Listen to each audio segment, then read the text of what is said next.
प्रिय मित्रों, नमो नमः। मैं संजय मौर्य इस YouTube चैनल संस्कृत कौमुदी में आप सभी लोगों का हार्दिक स्वागत करता हूं। मित्रों, हम लोग अध्ययन कर रहे हैं डॉक्टर बाबूराम सक्सेना की पुस्तक संस्कृत व्याकरण प्रवेशिका का, और इस समय इसके अंतर्गत अध्ययन चल रहा है कारक विचार का। और कल की कक्षा तक हम लोग कारक विचार के अंतर्गत प्रथमा विभक्ति का समापन कर चुके हैं, और अब आज की कक्षा का अध्ययन द्वितीया विभक्ति से प्रारंभ करना है। और हम लोगों के संस्कृत व्याकरण प्रवेशिका की पुस्तक में द्वितीया विभक्ति के अंतर्गत पहला सूत्र पठित है, कर्तुः ईप्सिततमं कर्म।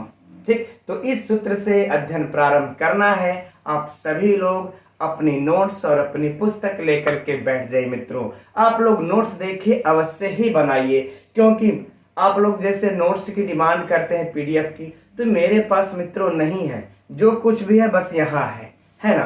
तो बहुत सी बातें ऐसी होती हैं जो हम बताते हैं आप लोगों को, पुस्तक में नहीं दी होती है डॉक्टर बाबूराम सक्सेना की, इसलिए नोट्स में आप लोग उसको यत्र तत्र लिखते रहिए, तभी वह आप लोगों की परीक्षा में काम आ पाएगा। तो चलिए हम लोग अध्ययन प्रारंभ करते हैं परीक्षा की दृष्टि से गहन और सूक्ष्म अध्ययन। तो मित्रों, सबसे पहले हम लोग देखते हैं सूत्र कैसा सूत्र है ना। तो देखिए, यह संज्ञा सूत्र है। कैसा सूत्र है मित्रों? यह संज्ञा सूत्र है, एकदम इंपॉर्टेंट, नोट कर लीजिए। परीक्षा में प्रायः पूछा जाता है, लोग कंफ्यूज होते हैं। ठीक, यह संज्ञा करता है। अब कौन सी संज्ञा करता है?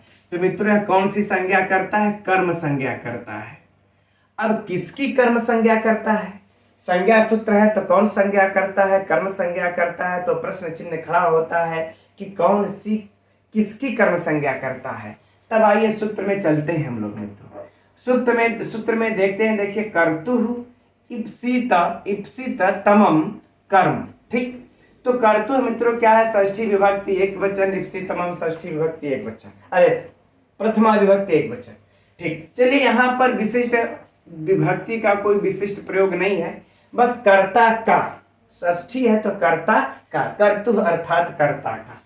एकदम मित्रों हम लोग बल्कि इस प्रकार से हम आप लोगों को लिख देते हैं, छोटे में समझ लीजिए कि कर्ता का ईप्सितमम, ईप्सित और तमम यानी कि तमप प्रत्यय लग करके मित्रों उसको सबसे ज्यादा ईप्सित बताया गया, कि कर्ता को जो सबसे ज्यादा ईप्सित होता है, कर्ता को जो सबसे ज्यादा, तमप प्रत्यय लग जाने से क्या हो गया मित्रों? सबसे ज्यादा।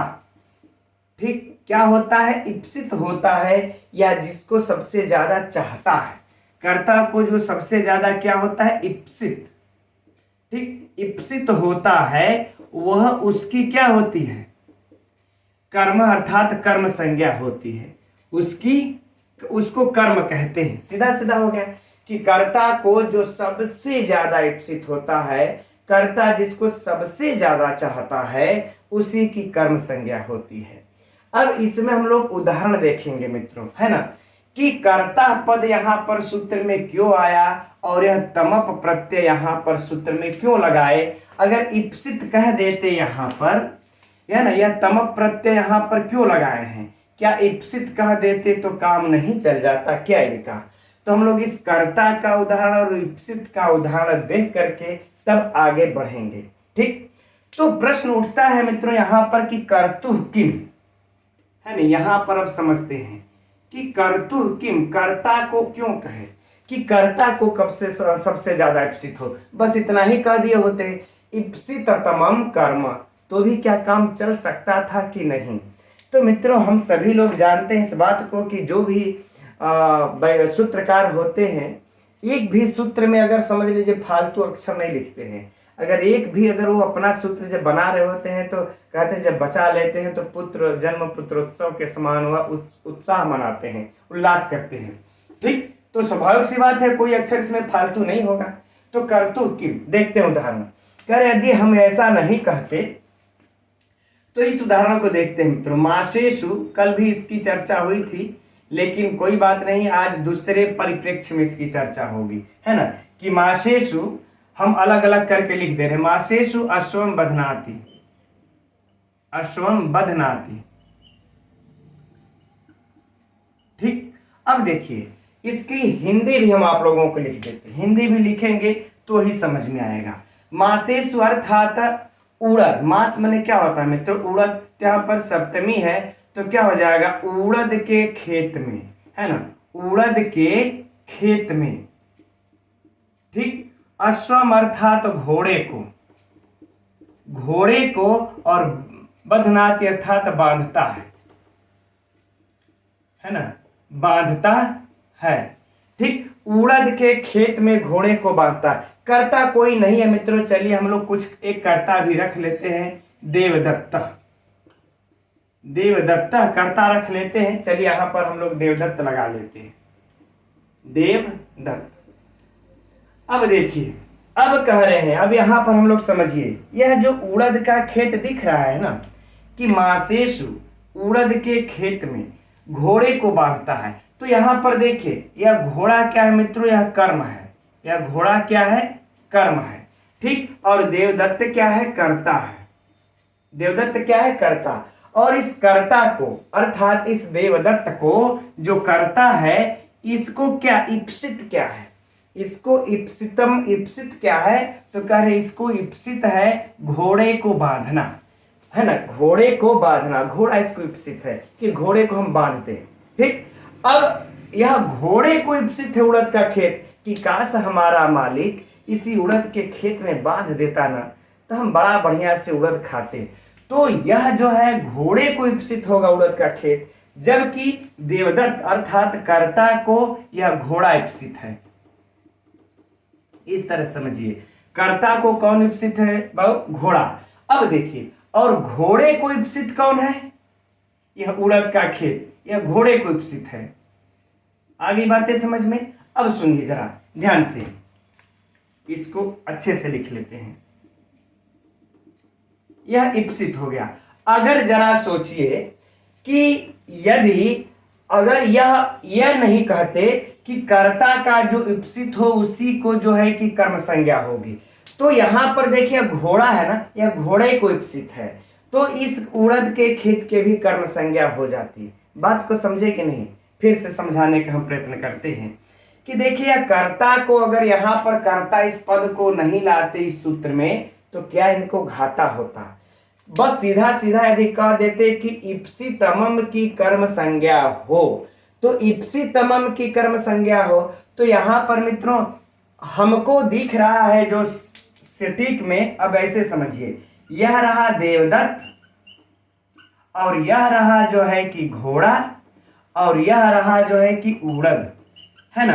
अब क्रम संख्या क्या चला कि देवदत्त को इप्सित है घोड़ा और घोड़े को इप्सित है उड़द। तो अगर हम ये देवदत्त नहीं कहते तो इस घोड़े को जो इप्सित उड़द है, इस घोड़े की भी कर्म, इस उड़द की भी कर्म संज्ञा हो जाती। किसकी कर्म संज्ञा हो जाती, इस उड़द की भी कर्म संज्ञा हो जाती, क्योंकि घोड़ा को इप्सित है ना, जबकि घोड़ा क्या है मित्रों, कर्म है। तो जो कर्म को इप्सित हो तब उसकी कर्म संज्ञा नहीं होगी, जो कर्म को जो इप्सित हो उसकी कर्म संज्ञा नहीं होगी, कर्ता को जो इप्सित होगा उसकी ही कर्म संज्ञा होगी। आ गई बातें समझ में। शायद मैं कहीं ना कहीं समझाने में इसमें त्रुटि कर रहा हूं। ठीक, मैं अच्छे से प्रेजेंट नहीं कर पा रहा हूं। फिर से समझिए कि जो यह कर्ता देवदत्त है, इस कर्ता को इप्सित कौन है, घोड़ा, तो घोड़े की ही कर्म संज्ञा हो। अगर इस कर्म को भी अगर इप्सित कोई वाक्य में मिल गया है ना, इस घोड़े को भी इप्सित यदि कोई वाक्य में मिल जाए, जैसे कि उड़द का खेत, यह इस घोड़े को इप्सित हो गया, तो कर्म को कोई इप्सित रहे तो उसकी जो है कर्म संज्ञा नहीं होगी, भले कुछ हो जाए। अब याद कर लीजिए सभी कारकों में मित्रों, चाहे अगर वह कर्ण को इप्सित हो गया, संप्रदान को इप्सित हो गया, या फिर वह अपादान को इप्सित हो गया, तो उसकी कर्म संज्ञा नहीं हो सकती। सिर्फ और सिर्फ ओनली वन, अगर कर्ता को इप्सित जो होगा उसी की कर्म संज्ञा होगी। यदि कर्ता को छोड़कर कोई अन्य दूसरा होगा, उसको अगर कोई भी इप्सित रहे तो उसकी कर्म संज्ञा नहीं होगी। आगे बातें समझ में। बस यही बातें यहां पर कहना चाह रहे थे। ठीक, चलिए अब समझ में तो आ ही गया होगा। अब ज्यादा अगर करेंगे तो लेंदी हो जाएगा। अब देखिए, तो यहां पर इस देवदत्त कर्ता का यह अब घोड़ा क्या हुआ, कर्म। तो इससे कर्तु इप्सितमम से इसकी कौन सी संज्ञा हो जाएगी मित्रों, कर्म संज्ञा। और कर्म संज्ञा होकर के कर्मणि द्वितीया से इसमें द्वितीया विभक्ति, है ना। अब यह अश्व जो है यहां पर मासेसु अर्थात मास, उड़द के खेत में। तब उड़द के खेत में मित्रों तो आधार हो जाएगा, तो सप्तमी लगा देंगे, हो जाएगा मासेसु, मासेसु अश्वम बध्नाति। ठीक, तो हम समझते हैं भाई क्लियर हो गया। अब देखिए, अब कह रहे हैं दूसरा बात है, जो इसमें दूसरी बात है, अब उस पे चलते हैं।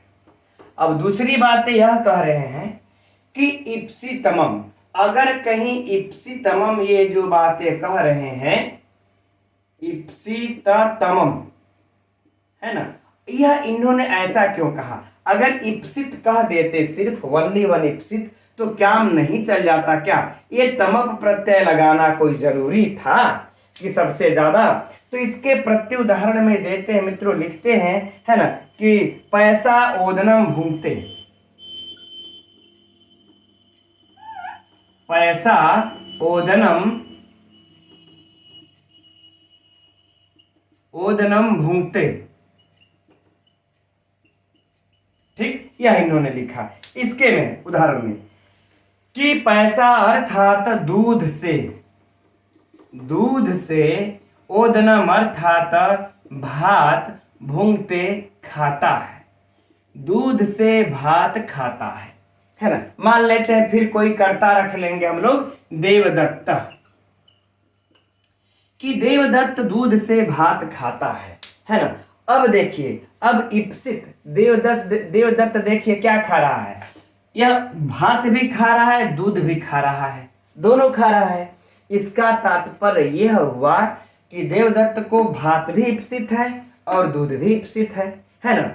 तो इसमें से दोनों इप्सित है, तो ये अगर इप्सितमम नहीं कहते तो इस ओदन की भी कर्म संज्ञा हो जाती और इस दूध की भी कर्म संज्ञा हो जाती, दोनों की कर्म संज्ञा हो जाती। क्यों, क्योंकि दोनों इसको इप्सित है। इसीलिए आचार्य पाणिनि ने कह दिया कि इप्सितमम, क्या कह दिया सूत्र में, इप्सितमम, कि दोनों इप्सित है, ठीक है। इन दोनों में आप देखिए इस बात को कि कौन सबसे ज्यादा इप्सित है। जो सबसे ज्यादा इप्सित होगा उसी की कर्म संज्ञा होगी, बाकी की नहीं होगी। तो सबसे ज्यादा इप्सित कौन है मित्रों देवदत्त को, या भात, या भात सबसे ज्यादा इप्सित है। जैसे हमको भात खाना है, अब घर में पूछ दिए दाल है, नहीं है, सब्जी है, नहीं है, दूध है, तो दे दो दूध में से भात खा ले। खाना तो मुझको भात है, भात मेरा सर्वाधिक इप्सित है। अब भात खाएंगे, दूध नहीं मिला, नमक मिल जाएगा, चटनी मिल जाएगा, उसी से खा लेंगे। तो नमक चटनी क्या हो जाएगा, दूध क्या हो जाएगा, यह देखिए साधन हो जाएगा। क्या हो जाएगा, साधन, अर्थात जिसको हम लोग कहते हैं करण, क्या हो जाएगा, करण। तो सबसे ज्यादा इप्सित क्या हुआ मित्रों, भात। तो भात की कर्म संज्ञा, और नहीं अगर तमप नहीं लगाए होते तो यहाँ पैसा का भी जो है कि क्या हो जाता, कर्म संज्ञा हो जाता। तो यहाँ पर ओदनम की कर्म संज्ञा हो करके कर्तुरिप्सितमम कर्म, इस सूत्र से इसकी कर्म संज्ञा होती है और उसके बाद कर्मणि द्वितीया से इसमें द्वितीया विभक्ति हो जाती है। वह सब बातें तो मित्रों भी हम सिद्धि में बाद में बताएंगे, है ना। लेकिन मतलब किससे कर्म किससे द्वितीया, बस यहाँ पर हम लोग बोल करके निकल जा रहे हैं। और इस पैसा की, है ना, तो साधकतम करणम से इसकी कर्ण संज्ञा होगी, साधकतम करणम से, और फिर कर्तृकरणयोस तृतीया से इसमें तृतीया विभक्ति होकर के पैसा बन जाएगा, पैसा ओदनम भूंगते। ठीक, तो अब मित्रों हम समझते हैं कि ये जो दोनों क्वेश्चन मार्क लगाए थे कि यहाँ पर तमम क्यों कहा और यहाँ पर कर्तु क्यों कहा, इन दोनों का समाधान हो गया होगा, ताकि इस प्रकार की घटना न घटे। चर्चा हो चुकी, अब दोबारा करने की आवश्यकता नहीं है। चलिए अब हम लोग इसको आप लोग नोट कर सकते हैं। अब हम लोग आगे बढ़ते हैं अगले सूत्र में। तो अगला सूत्र है कर्मणि द्वितीया। ठीक, देखते हैं इसको हम लोग। तो सबसे पहले देखा जाए मित्रों यह कैसा सूत्र है, तो देखिए विधि सूत्र है, विधान कर रहा है। किसका विधान कर रहा है, तो द्वितीया विभक्ति का विधान कर रहा है, राइट। अब किसमें द्वितीय विभक्ति का विधान कर रहा है, तब चलते हैं देखिए सूत्र में, है ना। सूत्र से ही पता चलेगा कि यह द्वितीय विभक्ति का विधान किसमें कर रहा है। तो देखिए कह रहा है कि कर्मणि द्वितीय, अर्थात कर्म में सप्तमी विभक्ति एक वचन है, तो कर्म में द्वितीय विभक्ति हो। यही मित्रों हम लोगों के बाबूराम सक्सेना में भी लिखा हुआ है कि कर्म को बताने के लिए द्वितीय विभक्ति का प्रयोग किया जाता है, जैसे हरिम भजति। लेकिन यह अधूरा परिभाषा है। अगर इस परिभाषा को हम लोग ध्यान में रखेंगे तो आगे चल करके मित्रों हम लोग कंफ्यूज हो जाएंगे षष्ठी इत्यादि में, है ना। षष्ठी क्या, इधर ही कंफ्यूज हो जाएंगे। इसलिए इसका पूरा परिभाषा कब हो पाएगा, जब हम लोग एक सूत्र को इसमें और जोड़ देंगे। किस सूत्र को, अनिभिहिते, इस सूत्र को, ठीक, अनिभिहिते, इस सूत्र को जब हम लोग जोड़ देंगे मित्रों, यह अष्टाध्यायी में जो 2, 3, 1 पर है, 2 अध्याय का तीसरा पाद का पहला सूत्र है ना, और यह अधिकार सूत्र है। यह नोट कर लीजिएगा मित्रों। बिना इस सूत्र के, बिना इस अनिभिहिते वाले इस अधिकार सूत्र के, एक चीज नोट कर लीजिए कि हम लोग अपने कारक की कंफ्यूजन को दूर नहीं कर सकते। इधर तो मान लेते हैं किसी तरह से हम लोग काम चला लेंगे, लेकिन षष्ठी में जाते जाते सब हम लोगों का गुड़ गोबर हो जाएगा, है ना। इसलिए हम लोगों को अनिभिहिते को हमेशा यहाँ पर रखना पड़ेगा ध्यान में। और यह अधिकार सूत्र, इसका कारक में पूरा अधिकार चलता है, ठीक, षष्ठी में। चलिए अच्छा ठीक है, तो इसका अधिकार चलता है। अब यह अधिकार में आ जाएगा तो इसका जब पूरा यहाँ पर अर्थ हो जाएगा मित्रों कि अनिभिहिते कर्मणि द्वितीय, अनिभिहिते कर्मणि द्वितीय, तब अर्थ क्या दे देगा कि अनुक्त, अर्थ क्या दे देगा, अनुक्त, अनिभिहिते अर्थात अनुक्त, है ना। अभि उपसर्ग पूर्वक धा धातु से कट प्रत्यय लग करके बनता है मित्रों अभिहित, और न अभिहित, अभिहित अर्थात उक्त, और यहाँ पर क्या है, अनभिहित, है ना। अर्थात न अभिहित अनभिहित अर्थात जो अनुक्त है। अनभिहिते का अर्थ क्या हो जाएगा, अनुक्त, और कर्मणि का अर्थ क्या हो जाएगा मित्रों, कर्म में, अनुक्त कर्म में। अब द्वितीय का अर्थ हो जाएगा द्वितीय विभक्ति होती है, द्वितीय विभक्ति होती है। यह इसका पूर्ण अर्थ हो गया मित्रों, ठीक, कि अनुक्त कर्म में द्वितीय विभक्ति होती है, ये इसका पूर्ण अर्थ होगा। यदि आप लोगों ने सिर्फ यही ध्यान में रखा है कि कर्म में द्वितीय विभक्ति होती है, तब समझिए कि आप कंफ्यूज हैं, ठीक। अब बात यह उठती है कि अनुक्त कर्म में ही हो, तो कर्म भी यहां पर देखिए उक्त और अनुक्त 2 प्रकार से होता है। उक्त और अनुक्त 2 प्रकार से कर्म होता है, ठीक है। हाँ देखिए, जब इधर हम लोग लिख लेते हैं उक्त, और यहां लिख लेते हैं मित्रों अनुक्त, ठीक, ये रहा उक्त कर्म। यदि कर्म हम लोगों का, यदि यह कर्म क्या हुआ, उक्त हुआ, ठीक, कर्म उक्त हुआ, तब इस कर्म में हम लोग कौन सी विभक्ति लगा देंगे, प्रथमा, यह नोट कर लीजिएगा। और यदि अनुक्त हुआ यह कर्म, ठीक, तो हम लोग कौन सी विभक्ति लगा देंगे, द्वितीय। यह परीक्षा का बड़ा पॉपुलर प्रश्न है, इतना पॉपुलर है चुका है कि आप सभी लोग इस चीज को जानते होंगे, लेकिन हम लोग जब सीक्वेंस से चल रहे हैं तो बताना एक बार जरूरी है, ठीक है। तो उक्त कर्म में मित्रों प्रथमा होती है और अनुक्त कर्म में ही द्वितीय होती है, यह नोट कर लेना है। लेकिन अब प्रश्न एक चीज और भी दिमाग में आप लोगों के उठता है, उठना भी चाहिए, कि हम पहचानेंगे कैसे कि कौन सा कर्म उक्त है, कौन सा कर्म अनुक्त है। यह पहचानने के लिए भी तो चाहिए ना, तभी तो हम उसमें उक्त पहचानेंगे, तभी तो प्रथमा लगाएंगे। जब हम उक्त पहचान ही नहीं पाएंगे कि कौन यार उक्त है कौन सा अनुक्त है, तो कैसे लगा पाएंगे। तो अब उक्त पहचानना होगा। तो देखिए मित्रों, 5 कारणों से कर्म उक्त हुआ करता है। 1, 2, 3, 4, 5, ठीक। इन 5 कारणों से कर्म उक्त हो जाता है, ठीक। पांचों कर्म कौन कौन से हैं, देखिए, तिंग, कृत, ये सब प्रत्यय है मित्रों, तद्धित, ठीक, तद्धित, और उसके बाद चौथा क्या है, समास, है ना, समास और फिर निपात, समास और फिर निपात, एकदम नोट कर लीजिएगा। समास उसके बाद निपात, है ना। कहा भी गया अभिधानम च प्रायेण तिंग कृत तद्धित समास है, ठीक। यह 5 जहां पर आप लोगों को नजर आ जाए तो समझ लीजिए कि उसका कर्म उक्त है, उसके कर्म में कभी भी प्रथमा और कभी भी द्वितीया नहीं हो सकती। जब भी होगी इन पांचों के साथ कर्म में प्रथमा ही होगी।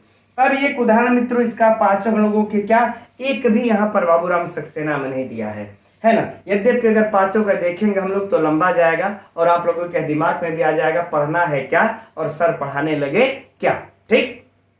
इसलिए हम पांचों का नहीं बताएंगे, लेकिन बस एक यहाँ पर आप लोगों से रख देना चाहते हैं, ठीक। चलिए कृत का हम लोग रख लेते हैं उदाहरण, यहाँ पर सिर्फ एक ही उदाहरण है ना। अब पांचों का अगर विशिष्ट देखना होगा मित्र तो आप लोग लघु सिद्धांत कौमुदी में देख सकते हैं। इसमें से कृत वाला उदाहरण चलिए हम लोग देख लेते हैं ना कि लक्षम्या सेवितो हरि, है ना। चलिए अच्छा ठीक है, लक्षम्या सेवितो हरि, ठीक।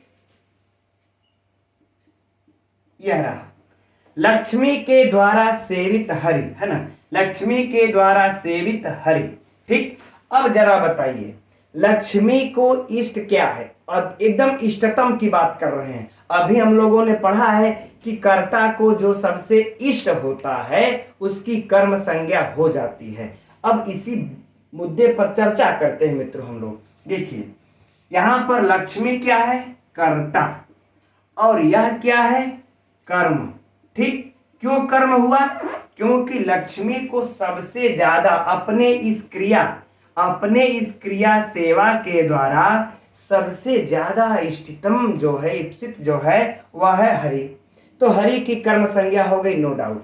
अब इसकी कर्म संज्ञा किस सूत्र से हो जाएगी, जो अभी हम लोगों ने अध्ययन किया, कर्तुर इप्सितमम कर्म, ठीक, कर्म संज्ञा हो गई। अब लेकिन कर्म संज्ञा हो गई तो क्या हम द्वितीय विभक्ति लगा देंगे, इस कर्मणि द्वितीया से क्या द्वितीय विभक्ति यहां पर लगा देंगे, नहीं। इसके साथ हम यह देखेंगे कि जो यह कर्म है यह उक्त है या अनुक्त है। तो जब हम देखेंगे तो उक्त वाले कंडीशन में चले आते हैं कि उक्त का जो कंडीशन है यह पांचों क्या इसमें कहीं है, तो समझ लीजिए यह उक्त है। उक्त हुआ तो हम नहीं लगाएंगे, ठीक। तो यहां पर मित्रों देखिए कृत प्रत्यय, कृत में कौन सा प्रत्यय आता है, कत प्रत्यय कृत के अंतर्गत ही आता है। और एक सूत्र है मित्रों तयोरेव कृत्य कत खलर्था, यह जो है ना, इस सूत्र के द्वारा तयोरेव कृत्य कत खलर्था पहले भी अध्ययन कर चुके हैं। इस सूत्र के द्वारा है ना कि यह कृत प्रत्यय हमेशा कर्मवाच्य और भाववाच्य में लगते हैं। यह हालांकि अभी वाच्य परिवर्तन भी मित्रों हम आप लोगों को बहुत बेहतर ढंग से पढ़ाएंगे, ठीक है ना। फिलहाल यही समझिए कि क्या है, यह हमेशा देखिए कर्मवाच्य, ठीक, और किस में लगते हैं, भाववाच्य, हमेशा यह दो में लगते हैं। अर्थात सीधी सीधी बात कि यह कृत प्रत्यय जहां भी लग जाते हैं वह कर्म उक्त हो जाता है। कर्म क्या हो जाता है, उक्त हो जाता है। तिंग प्रत्यय जहां लग जाते हैं कर्म उक्त हो जाता है। तद्धित प्रत्यय जहां लग जाता है कर्म उक्त हो जाता है। तो यहां पर मित्रों जो हम लोगों का सेविता बना है, यहां पर देखिए सेव धातु है, इससे कत प्रत्यय लगा हुआ है जो कि हमारा कृत के अंतर्गत का आता है। इस कृत के अंतर्गत आने से कर्म क्या हो गया, उक्त। यह हमारा कर्म कैसा हो गया, उक्त हो गया। अब राइट, अब पहचान लेंगे कि नहीं पहचान लेंगे, क्रिया को पकड़िए मित्रों। क्रिया में यदि हम लोगों को तिंग दिखा, कृत दिखा, तद्धित कहीं दिख गया, या फिर हम लोगों को समास दिख गया, या फिर हम लोगों का निपात दिख गया, तो समझ लीजिए उसका कर्म उक्त है। हम उसको कर्म में कर्तुर्पम कर्म इसकी कर्म संज्ञा करेगा, लेकिन यह कर्मणि द्वितीया से फिर कर्म में द्वितीया नहीं होगी मित्रों, प्रथमा हो जाएगी, ठीक। अब देखिए यहां पर ये तो फाइनल हो गया।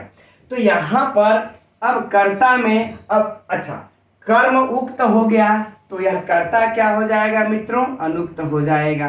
यह कर्ता क्या हो जाएगा, अनुक्त। तो अनुक्त कर्म में अनुक्त कर्ता में तृतीया लगा देंगे, ठीक। अनुक्त कर्ता में तृतीया, तो तृतीया के एक वचन में लक्षम्या, और क्रिया तो है से भी तो हरि में लगा देंगे, कर्म उक्त हो गया तो प्रथमा, राइट। अब देखिए प्रश्न, अगर आप लोगों से प्रश्न पूछ दिया परीक्षा मित्रों इस प्रकार से जिस तरह से हम पूछ रहे हैं, नहीं पढ़े रहेंगे तो अच्छे लोग कंफ्यूज हो जाएंगे। लक्षम्या सेवितो हरि में किस सूत्र से हरि में प्रथमा विभक्ति हुई है, कर्म उक्त है तो इसमें क्या लगा है, प्रथमा लगाए ना भाई हम लोग, अब प्रश्न सुनिए आप लोग कि इसमें किस सूत्र से प्रथमा विभक्ति हुई है, कमेंट्स भी करते रहिए इस वाली बात को मित्रों। बाकी देखिए हाल चाल तो वैसे आप लोग कमेंट्स में करते नहीं है, कुछ एक दो लोग करते भी है तो ना करें इसको, सिर्फ पढ़ाई पर बिंदु पर फोकस रहे मित्रों। बड़ा मेहनत लगता है समझाने में, फिर भी यदि आप लोग नहीं समझ पाएंगे तो समझिए इस तरह से मेरा चिल्लाना व्यर्थ गया, है ना।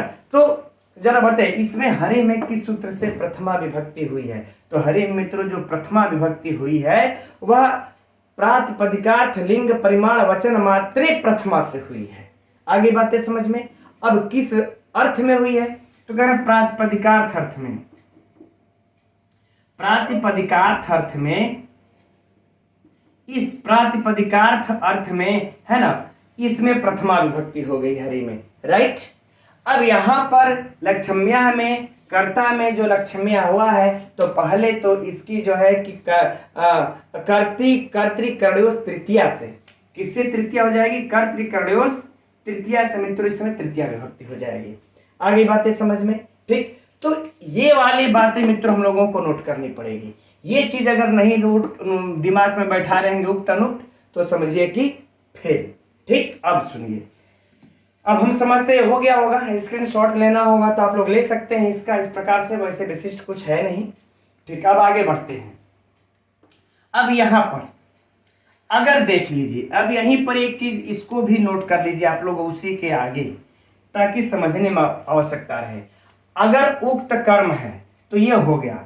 अब सुनिए, अगर उक्त कर्ता हुआ, अगर उक्त कर्ता हो गया तो उक्त कर्ता में भी मित्रों कौन सी विभक्ति हो जाती है, प्रथमा, ठीक। एकदम इसको इस प्रकार से एकदम नोट कर लीजिए, उक्त कर्म में प्रथमा, उक्त कर्ता में प्रथमा, और अनुक्त कर्म में द्वितीया, और अनुक्त कर्ता में कौन सा हो जाएगा, तृतीया, अनुक्त कर्ता में तृतीया, राइट। ये दोनों बातें हम लोगों को एकदम याद कर लेनी है कि अनुक्त अगर भूल जाए तो ये ट्रिक अपना लीजिए कि जो उक्त माने जो कह दिया गया वो पहले, जो कह दिया गया वो पहले। तो जब कह दिया गया तो चाहे कर्ता को, चाहे कर्म को कहिए, चाहे कर्ता को कहिए, उसको पहला अर्थात प्रथमा विभक्ति लगाएंगे। और जब अनुक्त है तो अनुक्त कर्म हुआ तो द्वितीय, अनुक्त कर्ता हुआ तो तृतीय। वेरी सिंपल, ठीक। आगे बढ़ेंगे बातें समझ में। चलिए अब इसी में अब बाबूराम सक्सेना वाला जो उदाहरण है मित्रों वह है कर्मणि द्वितीया, उसको भी यहां पर थोड़ी सी चर्चा कर लेते हैं। नहीं तो कहेंगे कि इसका वाला उदाहरण छोड़ के दुनिया भर का समझा रहे हैं, है ना। लेकिन मित्रों यह सब भी जरूरी है जानना, क्योंकि जिसके पास पेपर जाएगा बनाने के लिए, मान लेते हैं अगर वह बाबूराम सक्सेना की किताब उसके पास नहीं है तो कारक से प्रश्न देना है तो कारक लघु सिद्धांत, अरे सिद्धांत कौमुदी, लघु सिद्धांत कौमुदी भी देखिए वहां हम बोल दिए थे, लघु सिद्धांत कौमुदी नहीं सिद्धांत कौमुदी, ठीक है। सिद्धांत कौमुदी अध्ययन किए रहते हैं उसी के अनुसार दे देते हैं, ठीक। क्या लिख दिए हम, कर्मणि द्वितीया लिख दिए, ये नहीं लिखना चाहिए। क्या है उदाहरण इसका, हरिम भजति, है ना, हरिम भजति। चलिए इसको देख लेते हैं।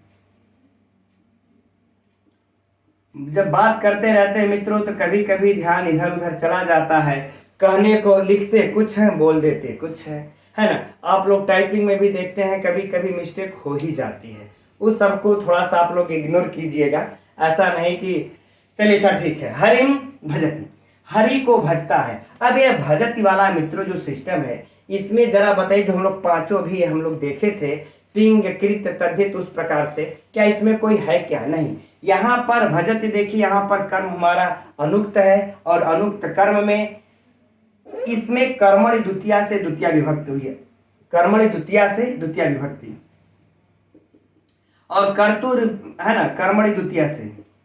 एक चीज मित्रों हम लोगों को याद आप लोग नोट कर लीजिए, एकदम दिमाग में बैठा लीजिए कि यह कर्मणि द्वितीया जहां जहां कर्म होगा तो पूरे द्वितीया विभक्ति को करने का कारक में एकदम ये सिस्टम समझ लेंगे, कॉन्सेप्ट क्लियर हो जाएगा कि जहां जहां कर्म हो रहा है उसमें कर्मणि द्वितीया ही द्वितीया विभक्ति करने आएगी, कोई दूसरा सूत्र नहीं आएगा। चाहे वह अकथितम च कह लीजिए, चाहे आप वह तथायुक्तम चालिप्सितम का कह लीजिए, चाहे कर्तुरूपसितम कर्म कह लीजिए, ये सब नहीं करते हैं, है ना। जहां बस ये सब संज्ञा करते चले जाएंगे। जैसे देखिए सिस्टम बस इतना ही है ना, एकदम समझ लीजिए इसको कि हमने आकर कह दिया फलनवा तू कर्म, फलाने आप कर्म, ढिमका आप कर्म, फलाने आप कर्म। ठीक, हमने कर्म सबको हम करते गए और जिसका जिसका कर्म होता जाएगा उसको उसको कर्मणि द्वितीया द्वितीया विभक्ति करता जाएगा, द्वितीया विभक्ति करता जाएगा, है ना। ये चीज एकदम कॉन्सेप्ट क्लियर करके दिमाग में बैठा लेना है, नहीं तो कह देते हैं लोग कर्तृ कर्म से द्वितीया हुई, नहीं, उससे नहीं होगी। ठीक, चलिए, अच्छा इतना हो गया। अब हम लोग अब आगे बढ़ते हैं अगले सूत्र के तरफ। तो देखते हैं इस अगले सूत्र तथा युक्तम चा निप्सितम को, है ना। कहे मित्रों तो इस सूत्र को भी यहां पर भी बाबूराम सक्सेना में भी जस्ट उसी के नीचे ही दे देना चाहिए था, कर्तु इप्सितम के नीचे, क्योंकि यह अष्टाध्यायी में देखेंगे तो कर्तु इप्सितम सूत्र 1:4:49 पर पठित है और यह जो है 1:4:50 पर पठित है, जस्ट उसी के नीचे, तो समझने में और सरलता होती। लेकिन कोई बात नहीं, आप सभी लोग जानते ही हैं। आगे बढ़ते हम लोग, तो देखते हैं मित्रों हम लोग कि यह कैसा सूत्र है। तो देखिए यह संज्ञा सूत्र है। कैसा सूत्र है? संज्ञा सूत्र है। कौन सी संज्ञा करता है मित्रों? तो यह कर्म संज्ञा करता है। स्पष्ट हो गया किसकी कर्म संज्ञा करता है? तब यहां देखते हैं, करें तथा युक्तम, उससे युक्त, किससे युक्त? तो अभी जो 49वें पर पढ़े थे कर्तु इप्सितमम, ठीक, तो इप्सितमम से युक्त, है ना, इप्सितमम से युक्त, इस इप्सितमम से युक्त हो गया। च मन और अनिप्सितम मन अनिप्सित की भी, इस इप्सित से युक्त और अनिप्सित, ठीक, जो अनिप्सित होगा उसकी भी मित्रों कौन सी संज्ञा हो जाएगी? कर्म संज्ञा हो जाएगी। आगे बातें समझ में। उदाहरण के लिए, ठीक, दे देते हैं। उदाहरण के लिए 2 वाक्य हम लोगों के पुस्तक में मिलता है। एक तो मिलता है कि ओदनम भुंजानो, है ना, ओदनम भुंजानो विषम भुंगते, विषम भुंगते, ठीक है ना। और एक उदाहरण फिर और एक दे देते हैं, क्या कि ग्रामम गच्छन तृणम स्पृशति, ग्रामम गच्छन तृणम स्पृशति, राइट, कि भात खाते समय भात के साथ वह दूध भी, अरे भात खाते के साथ वह विष को भी खा जाता है। और ग्रामम गच्छन तृणम स्पृशति, गांव जाते समय वह तृण को, घास को छूते हुए जाता है। तो मित्रों देखिए, अब इसको समझते हैं इस प्रकार से। यद्यपि आप लोग जानते होंगे गांव क्या है, यह गांव को, तो गांव हमारा क्या है? कर्म, और गच्छन क्या हो गई? क्रिया, ठीक। और मान लेते हैं कोई हम लोग यहां पर रख लेते हैं देवदत्त,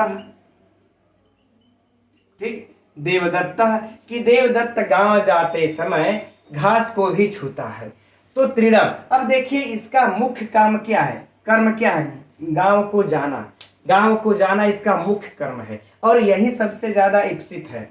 लेकिन अब उसके साथे साथे जा रहा है, रास्ते में मिले घास भी तो है, तृण भी तो है, उनको हाथ से ऐसे टच करते हुए चला गया।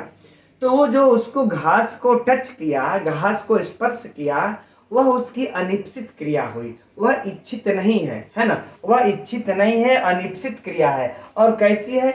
उदासीन वाली, उदासीन, इसका कोई मतलब नहीं है, वह अनिप्सित क्रिया है। तो कह रहे लेकिन वह अनिप्सित क्रिया इस इप्सित क्रिया के साथ, अर्थात ग्राम जो है इस इप्सित क्रिया के साथ यह सटी हुई है। कैसे है? सटी हुई है। तो जब यह सटी हुई है मित्रों, तो इसकी भी कौन सी संज्ञा हो जाएगी? कर्म संज्ञा। अब परीक्षा के लिए आप लोगों का प्रश्न, किससे कर्म संज्ञा होगी तो किस सूत्र से होगी? यह सब तो छोड़ दीजिए, यह सब तो नॉर्मल बातें हैं। अब परीक्षा के लिए जो प्रश्न होगा, यह ग्रामम गच्छन तृणम स्पृशति या ओदनम भुंजानो विषम भुक्ते में, है ना, कि यह विष की या फिर इस तृण की किस सूत्र से कर्म संज्ञा हुई है? तो एकदम मित्रों नोट कर लीजिए, तथा युक्तम चा निप्सितम से हुई है। तथा युक्तम चा निप्सितम, विषम में भी तथा युक्तम चा निप्सितम। एक चीज मित्रों एकदम आप लोग नोट कर लीजिए, इसमें का परीक्षा में 3 ही प्रश्न पूछा जाएगा प्रायः। पहला कि किसी भी शब्द की, जैसे है तृणम, किसी भी शब्द की किस सूत्र से कर्म संज्ञा हो रही है। दूसरा प्रश्न, किस सूत्र से यह जो है कि इसकी इसमें द्वितीया तृतीया इत्यादि विभक्तियां हो रही हैं। ये दोनों एकदम फेमस प्रश्न है। और बाकी तीसरा है किस सूत्र का उदाहरण है। ठीक, तो देख लेंगे वो। तो यहाँ पर देखिए मित्रों, हम लोगों ने देखा कि तथा युक्तम चा निप्सितम सूत्र आ करके इसकी क्या कर दिया, तृण की कर्म संज्ञा। और जैसे ही कर्म संज्ञा करेगा वैसे ही कौन आ जाएगा, कर्मणि द्वितीया। वैसे ही कर्मणि द्वितीया विभक्ति वाला सूत्र धमकेगा और कहेगा कि भाई जहां जहां आप कर्म करोगे वहां वहां हम द्वितीया विभक्ति करेंगे। ठीक, तो कर्मणि द्वितीया से इसमें कौन सी हो गई, द्वितीया विभक्ति, राइट। और ये तथा युक्तम से क्या हुआ, इसका कर्म संज्ञा। द्वितीया किससे, कर्मणि द्वितीया से। तो परीक्षा में प्रश्न पूछे कि तृणम में किस सूत्र से कर्म संज्ञा हुई, तो तथा युक्तम। तृणम में किस सूत्र से कर्मणि द्वितीया हुई, ठीक है। अरे किस सूत्र से द्वितीया विभक्ति हुई है, तो कर्मणि द्वितीया सूत्र से द्वितीया विभक्ति हुई है, राइट। इसी प्रकार से इस विष के लिए भी हो जाएगा। अब अगला प्रश्न पर आइए, यह तो हो गया दोनों का। अब अगले प्रश्न पर आएंगे मित्रों हम लोग, इस ग्रामम में किस सूत्र से कर्म संज्ञा हुई है। 2 ही प्रश्न हम तो बता ही रहे आप लोगों से, हर जगह पूछा जाएगा किस। और इस तरह से मित्रों पढ़ लेंगे ना कि हर चीज को देखिए, किस सूत्र से संज्ञा, किस सूत्र से विभक्ति, किस सूत्र से संज्ञा, किस सूत्र से विभक्ति। ठीक, हमेशा देखते चलिए। और पूरे हमने बता ही दिया, पूरे कर्मणि द्वितीया से ही हर जगह द्वितीया विभक्ति होगी। यही नहीं, आप अगर षष्ठी विभक्ति में भी जाएंगे, तृतीया चतुर्थी पंचमी किसी में भी अगर वो सूत्र पठित है, वो सूत्र आकर के अगर विकल्प से भी अगर वो कर्म संज्ञा कर रहा है तो मित्रों वह सिर्फ कर्म संज्ञा ही करके खाली होगा, बाकी तो आकर के कर्मणि द्वितीया ही द्वितीया विभक्ति करेगा। एकदम यहां बैठा लेना है, राइट। तो देखिए अब यहां पर कर्मम में इसकी कर्म संज्ञा किस सूत्र से हुई, तो यह मित्रों इप्सितमम है, अनिप्सित नहीं है। इस घास और विष के तरह अनिप्सित नहीं है, यह इप्सित है, इप्सितमम है। इसलिए तथा लिख रहे हैं कर्तु इप्सितमम से,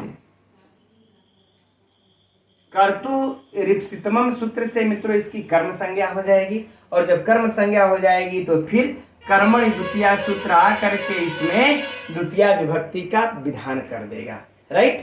तो अगर इसमें पूछे किस सूत्र से कर्म संज्ञा तो कर्तु इप्सितमम, इसमें पूछे किस सूत्र से तो तथा युक्तम। और वही चीज यहाँ पर भी ओदनम के लिए भी फिक्स हो जाएगी।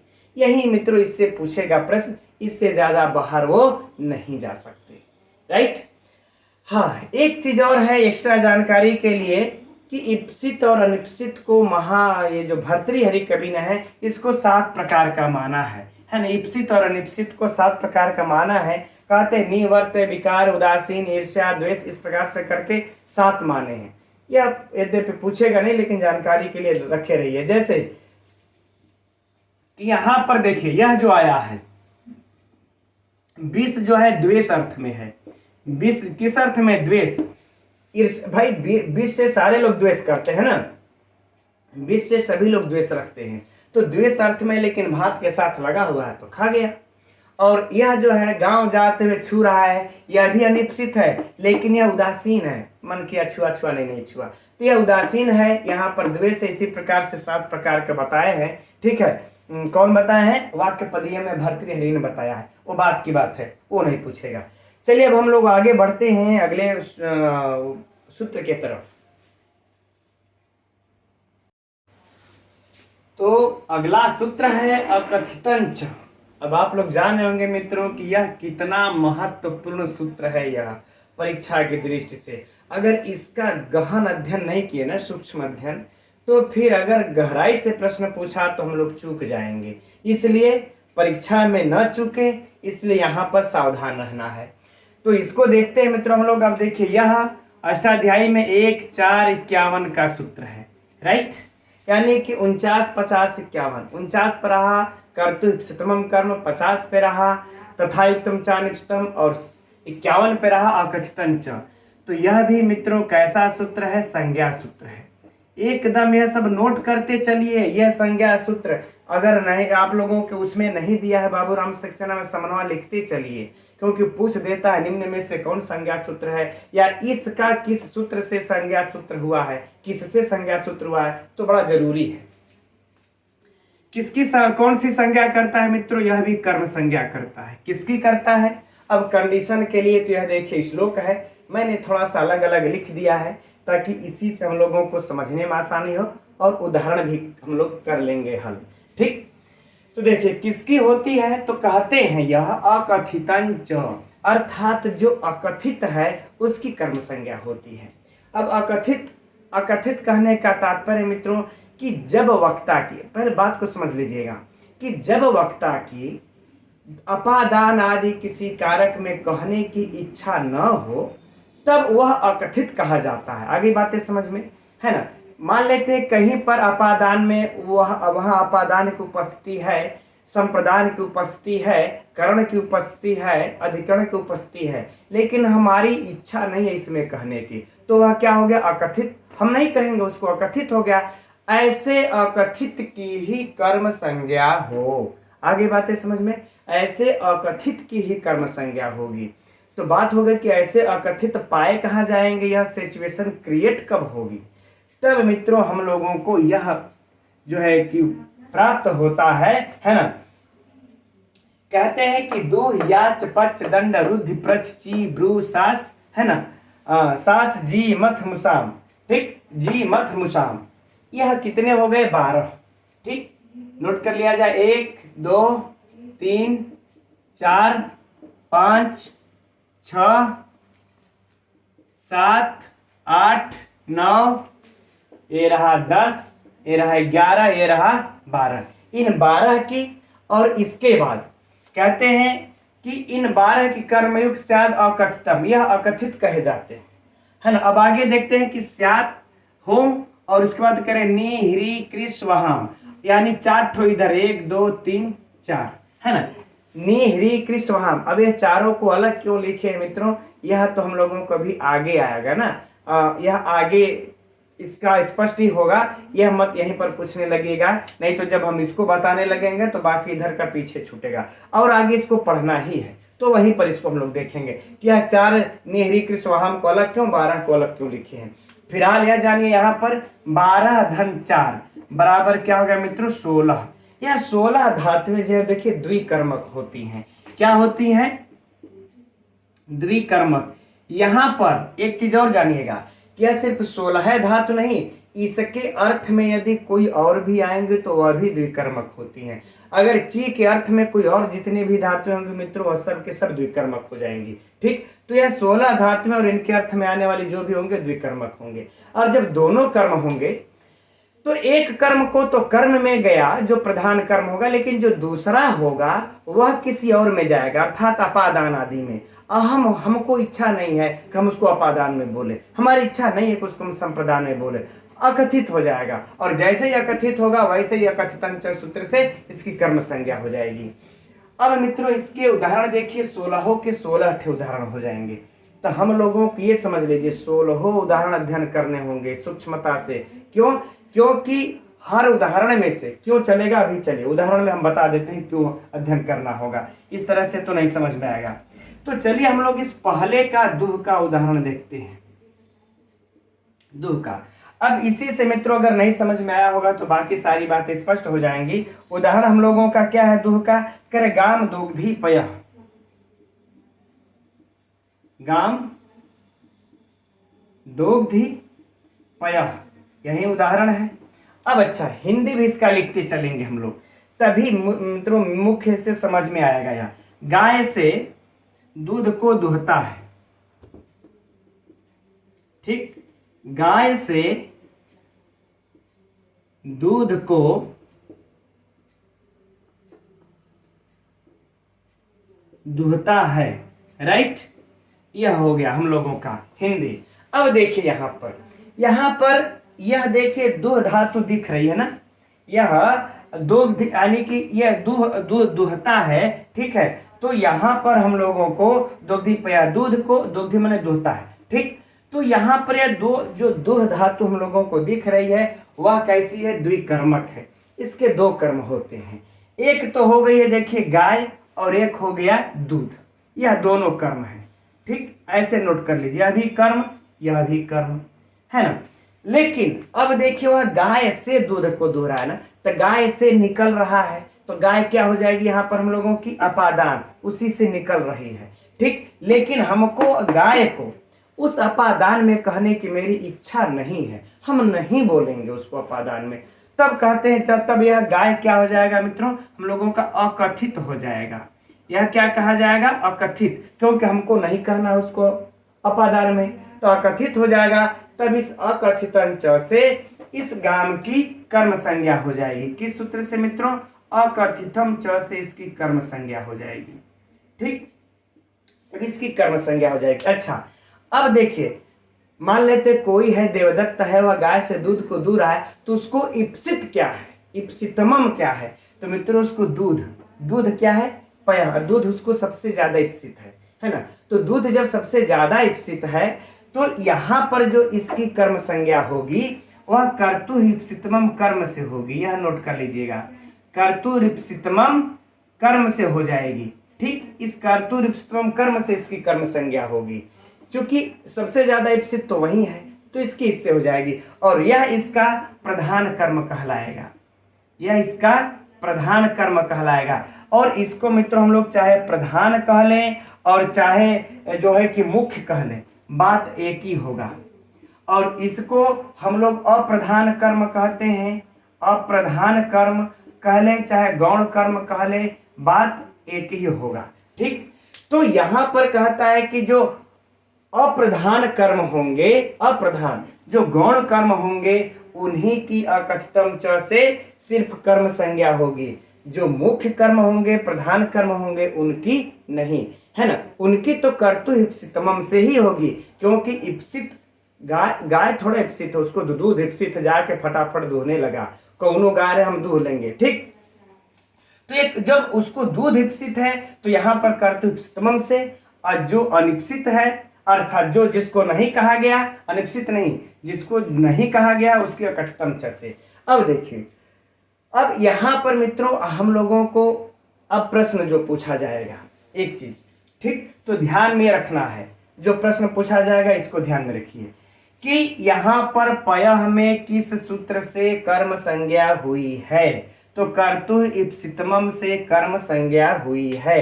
अब दूसरा प्रश्न होगा कि इस पयः में किस सूत्र से द्वितीया विभक्ति हुई है, तो कर्मणि द्वितीया से द्वितीया विभक्ति हुई है, कर्मणि द्वितीया से द्वितीया विभक्ति हुई है। ठीक, अब इस गाम की किस सूत्र से कर्म संज्ञा हुई है, तो अकथितम च से इसकी कर्म संज्ञा हुई है। अब अगला प्रश्न पूछ दिया जाए कि गाम में किस सूत्र से द्वितीया विभक्ति हुई है, तो इसकी किससे हुई है, कर्मणि च से, और कर्मणि द्वितीया से द्वितीया विभक्ति हुई है। अर्थात इन दोनों में अगर समानता देखा जाए तो दोनों में कर्मणि द्वितीया से ही द्वितीया विभक्ति होगी, लेकिन कर्म संज्ञा दोनों में अलग अलग से होगी। राइट, ठीक, वो तो हमने पहले ही कह दिया, जहां कर्म होगा वहां कर्मणि द्वितीया आ धमकेगा। राइट, चलिए अब इसमें, अब जो हम आप लोगों की जहां पर जिस कारण से बता रहे हैं कि यह 16 का उदाहरण देखना पड़ेगा, वहां पर अब आप लोगों को हम ध्यान ले जाना चाहते हैं।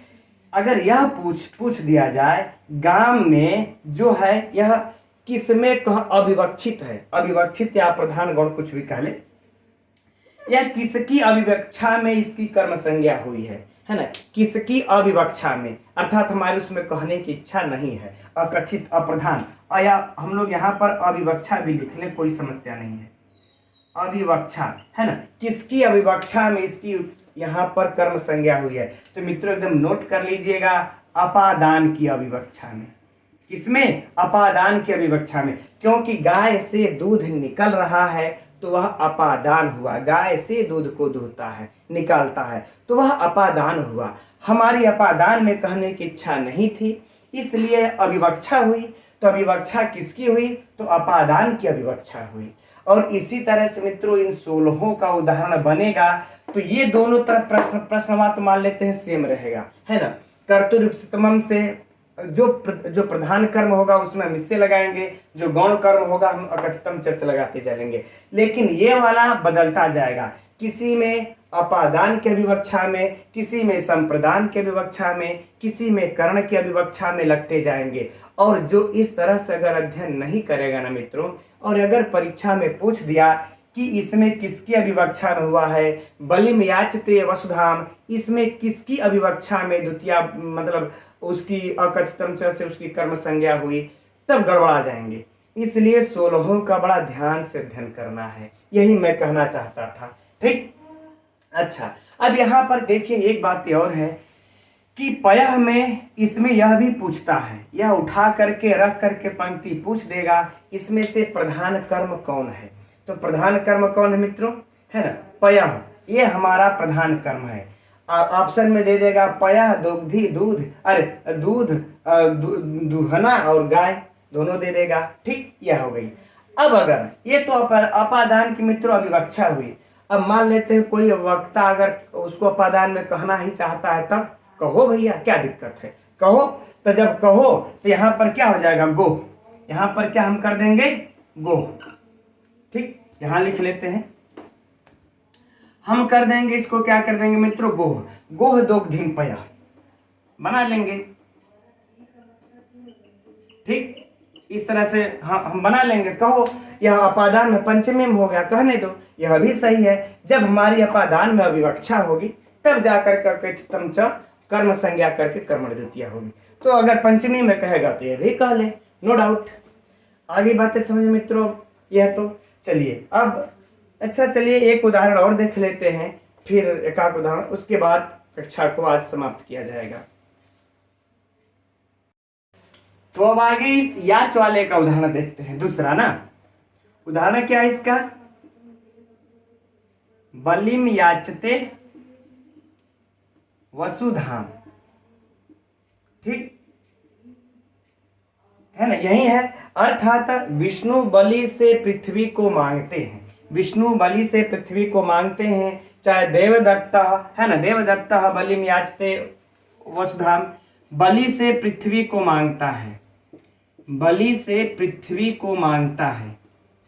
अच्छा, एक ट्रिक भी हम बताते हैं मित्रों आप लोगों को पहचानने का, मांगता है।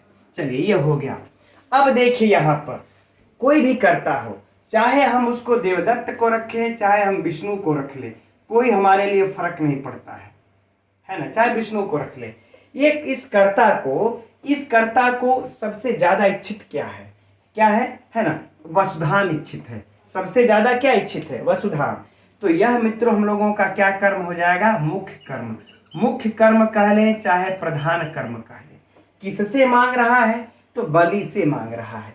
यह हमारा क्या हो जाएगा, गौण कर्म, है ना। गौण कर्म अर्थात अविवक्षित कर्म, चाहे अप्रधान, है ना, यह गौण यह मुख्य, राइट।